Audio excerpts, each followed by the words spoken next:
O principal evento adverso reportado é a miocardite, associado principalmente a adolescentes pós-segunda dose, e a chance disso ocorrer é de 60 casos por milhão de adolescentes vacinados. Então, assim, quando a gente coloca na balança os riscos e benefícios, não se justifica a suspensão da vacina do ponto de vista técnico. Olá, sou José Vilar, mais uma vez estamos aqui no nosso FIS Talks, recebendo hoje uma figura muito especial da medicina brasileira, um médico que tem se destacado e se apresentado com muita propriedade em todos os meios de comunicação, sempre tentando nos esclarecer sobre as questões dessa terrível pandemia que estamos vivendo no Brasil. Eu agradeço muitíssimo a gentileza que me foi concedida pelo Dr. Júlio Croda, tem colaborado demais com o Fórum Inovação Saúde na questão do melhor entendimento de como enfrentarmos essa pandemia. Exatamente nesse momento em que estamos vivendo aí uma grande dúvida, criada, aliás, eu acho que muito mais uma grande confusão que estamos vivendo no momento no país em relação ao processo vacinal, que o ministro da Saúde anunciou recentemente que iria suspender a vacinação para os adolescentes, considerando que haveria hipoteticamente riscos. Para falar disso e de muito mais,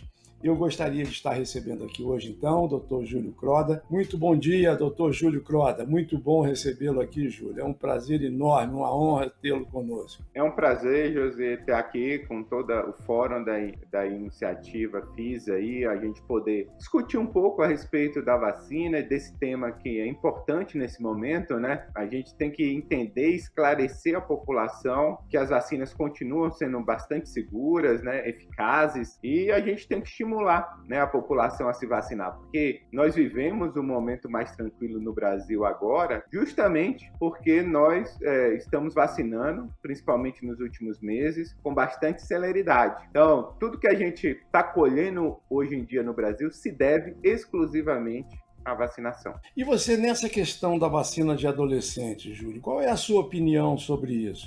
O ministro está certo ou ele está equivocado em relação a essa decisão que tomou? Eu acho que ele foi precipitado na tomada de decisão, né?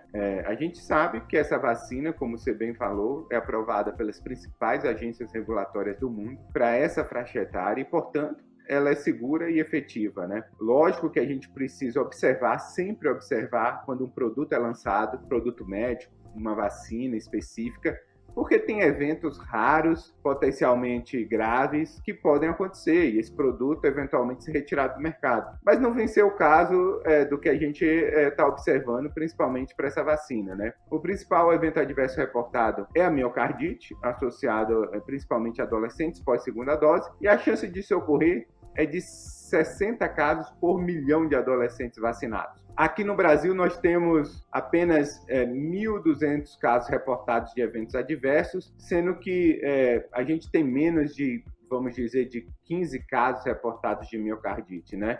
Nenhum óbito. Então, assim, o risco de um adolescente pegar Covid no Brasil é muito elevado. A transmissão no Brasil é muito elevada. E só nesse ano já 14 mil adolescentes se hospitalizaram, mais de 1.200 vieram a óbito, infelizmente, mais de 1.200 tiveram a síndrome multissistêmica inflamatória, que é uma síndrome associada ao Covid nessa faixa etária. Então, assim, quando a gente coloca na balança os riscos e benefícios, não se justifica a suspensão da vacina do ponto de vista técnico. Nenhuma agência regulatória suspendeu a vacina por conta desses eventos adversos que eu comentei anteriormente. Nenhum governo não recomendou a utilização da vacina por conta desses riscos adversos. Porque os benefícios, eles são muito maiores do que qualquer eventual risco associado à vacina. Nós não devemos deixar de tomar as nossas vacinas. São elas que têm nos curado dessa mal terrível do ponto de vista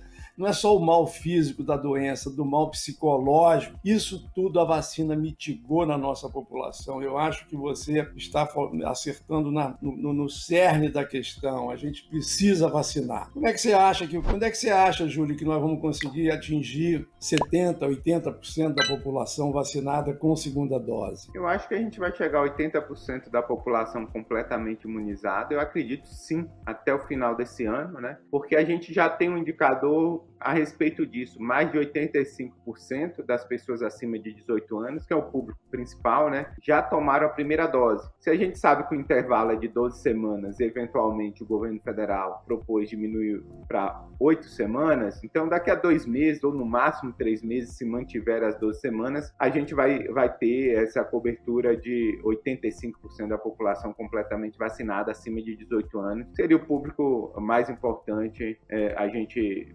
ofertar a segunda dose. Então, isso não significa, né, que a gente vai ter um controle total da transmissão. O vírus ele vai continuar circulando, ainda mais no contexto da variante Delta. O que a gente vai estar protegido realmente é contra os casos graves, contra a hospitalização, contra a óbito. E isso é o objetivo principal das vacinas, e esse objetivo deve ser cumprido até o final do ano. Isso vai permitir, de alguma forma, alguma flexibilização com mais segurança em todo o Brasil. Pois, que notícia boa que você está nos dando, né, Júlio?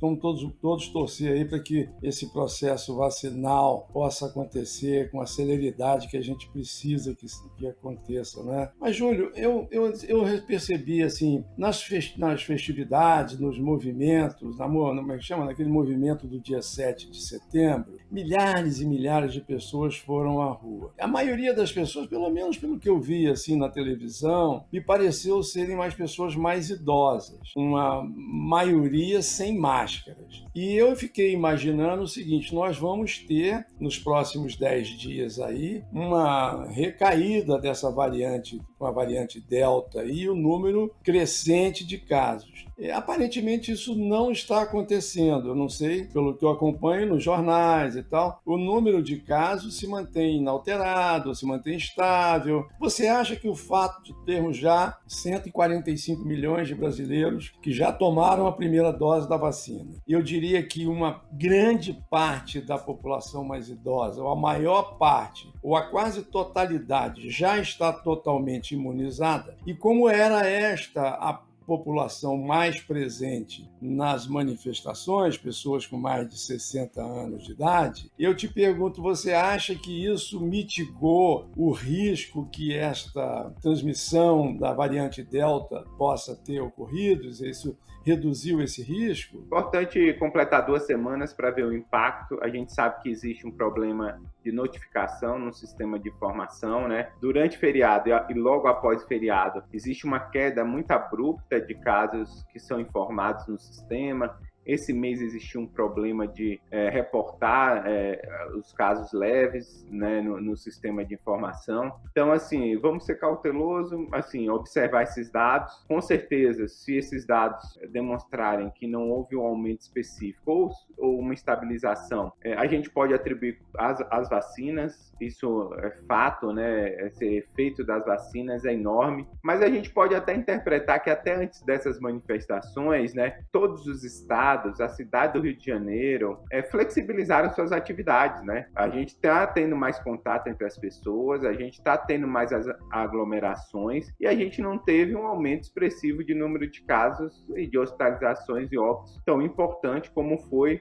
lá em abril e maio. Outro fator que é importante também, José, é porque assim, a gente teve uma tragédia entre abril e maio, né, com a variante Gama. Em todos os estados, em todas as capitais, houve colapso do sistema de saúde, muitas pessoas foram infectadas. Então, o que a gente pode pensar? Que mesmo a gente não tenha atingido o nível tão elevado de vacinação, com esquema vacinal completo, mas existe uma sinergia aí. Muitas pessoas que adquiriram a doença num passado muito recente, né, ainda tem bastante anticorpo aí, do ponto de vista populacional, e agora com a vacinação mais efetiva, a velocidade mais rápida dessa vacinação, como eu falei, 85% da população brasileira já com a primeira dose, acima de 18 anos, associado a um passado de muita transmissão do vírus, isso gera um fenômeno que cria essa imunidade coletiva, e sim, pode explicar nossos indicadores no Brasil de constante queda de casos, hospitalização e óbito, mesmo com todas as flexibilizações que já ocorreram. Esse cenário, ele é semelhante em toda a América Latina, né? E é justamente na América Latina onde houve uma circulação muito intensa de gama, é a região do planeta onde o Covid mais impactou e que gerou maior número de casos e óbitos. Então, a associação dessa elevada transmissão com a vacinação, uma oferta já maciça de primeira dose, pode, de alguma forma, estar pelo menos protegendo para hospitalização e óbito. Nós devemos muito à Coronavac, sabe? Eu sou muito grato ao Butantan, porque o Butantan tomou a iniciativa lá na frente de correr atrás da vacina, de trazer lá da China os insumos e produzir aqui, importar inicialmente. Mas, assim, há um senso comum hoje entre as pessoas que me procuram com muita frequência para me perguntar se devem ou não tomar a Coronavac, porque é o que está disponível no posto de saúde, muitas querendo não utilizar a Coronavac. Você acha que faz sentido a pessoa escolher a vacina que vai tomar, Júlio? Nesse momento não faz nenhum sentido, né? Porque a gente sabe que os idosos, a maioria dos idosos já fez o seu esquema vacinal completo, já a cobertura nessa população já está mais de 91% acima de 60 anos, né? Com 2 doses. Atualmente, quem está iniciando seu esquema vacinal são adultos jovens, né? Entre 18 e 40 anos, onde a cobertura ainda de primeira dose não é tão elevada. E para essa população de adulto jovem, né? A Coronavac é maravilhosa, garante excelente proteção para hospitalização e óbito. Então, não se justifica a escolha de vacina, principalmente numa população mais jovem que está sendo vacinada nesse momento. E a Coronavac, realmente, ela salvou muitas vidas no início da pandemia. Então, a gente agradece muito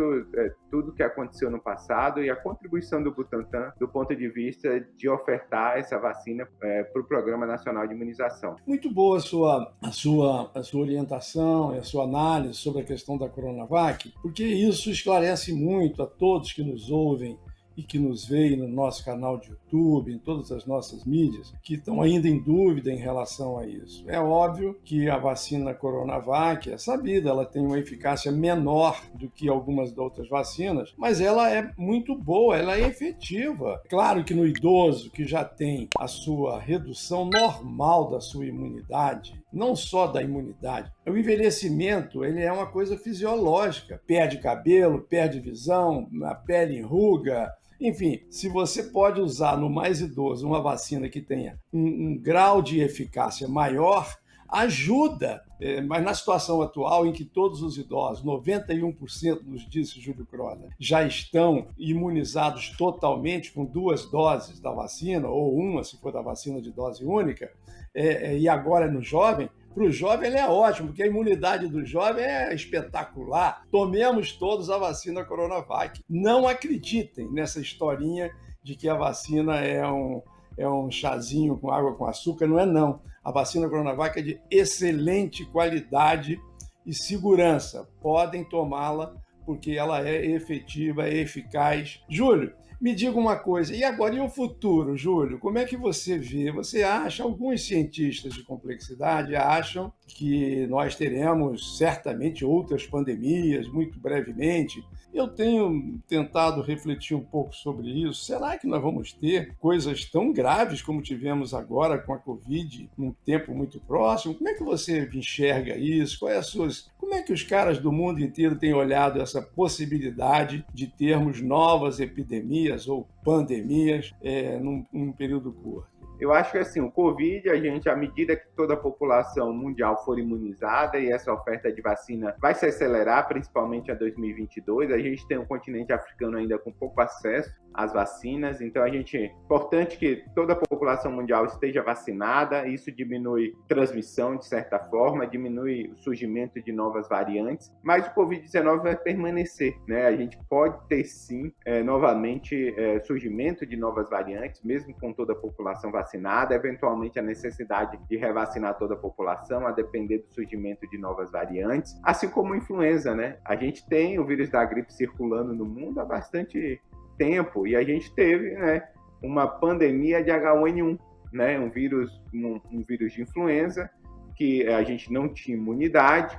e realmente levou a um aumento do número de casos e hospitalização em óbito. O Covid chegou para fazer parte das doenças que nós teremos que conviver ao longo dos anos. Mudou esse paradigma do ponto de vista das doenças respiratórias, ou seja, uma doença que veio para ficar e vai permanecer por muito tempo, cada vez menos, talvez, levando menos impacto em termos de hospitalização e óbito. Em relação a novas pandemias, né, a nossa sociedade, né, a gente sabe que as pandemias surgem principalmente nos locais de transição entre a vida urbana e o ambiente natural. Essa, cada vez mais, né, com, vamos dizer, o desenvolvimento dos países, né, e essa pressão do ponto de vista do homem, em termos da sua expansão agrícola, da sua relação com diferentes animais selvagens, né, em relação à alimentação, em relação ao convívio,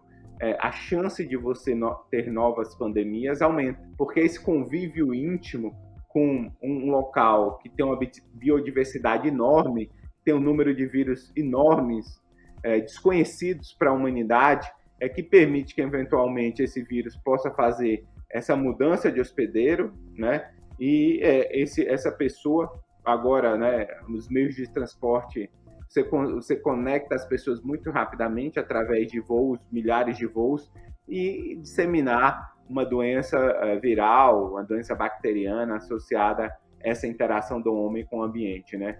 Então, acho que sim, a chance da gente ter pandemias cada vez se torna mais frequente, apesar de toda a discussão que existiu em termos do vírus, do novo coronavírus, do laboratório específico em Wuhan, que a gente sabe que esse vírus ele tem assim uma origem sim animal. Se ele saiu do laboratório ou não, se foi intencional, isso é uma coisa que vai ser difícil esclarecer, mas o que a gente sabe que não foi um vírus manipulado, ele veio do animal, né? A gente tem algumas hipóteses, né? Ele é muito associado ao morcego propriamente dito, né? De uma região mais distante de Wuhan, mas realmente esses vírus eles surgem a partir dessa interação. Então a próxima pandemia sim virá dessa interação e é importante que o mundo se prepare melhor para isso, né? O Covid-19 mostrou o nosso despreparo em lidar com emergências em saúde pública, né? A gente não conseguiu conter adequadamente o surgimento de um novo vírus na China, principalmente. Faltou uma desarticulação do ponto de vista do país e também do próprio mundo de contenção da transmissão, e ele se espalhou rapidamente. Então, como que a gente vai lidar com isso para detectar precocemente novos vírus que venham a surgir, que tragam impacto para a humanidade, que a gente possa fazer uma contenção muito rápida, para que o impacto desse surgimento de novos vírus seja menor para toda a população. É uma discussão importante, né? Que a gente não vê muito debate no momento pós-pandêmico. Como que a gente pode melhorar nossa vigilância para evitar novas pandemias, epidemias? Se lá no passado a gente tivesse conseguido conter a transmissão em Wuhan, a gente poderia eliminar o vírus, né? E não ter causado tanta morte, tanto sofrimento. Então, você está levantando um ponto aí que me parece muito, muito pertinente, né? Construirmos uma nova ordem sanitária mundial, não é, Júlio? Que possa ter melhores controles epidemiológicos no mundo, principalmente identificar o problema precocemente para poder agir rapidamente também, não é? Acho que a gente vai ter que construir alguma modelagem. A Organização Mundial de Saúde vai ter que rever esse modelo atual de somente agir depois do fato consumado. Talvez a gente vá ter que atuar um pouquinho, dar um passo atrás para tentar identificar mais precocemente esse ponto. Da mesma forma que eu queria também provocar você um pouquinho mais a respeito da nossa capacidade de produzir os imunizantes, quer dizer, a nossa dependência externa dos insumos farmacêuticos ativos nos colocou de joelhos, né, em relação ao resto, em relação a quem produzia, especialmente a China e a Índia, para que nós pudéssemos ter aqui a pasta fundamental, básica para a produção das nossas vacinas. Te pergunto, nós temos capacidade de produzir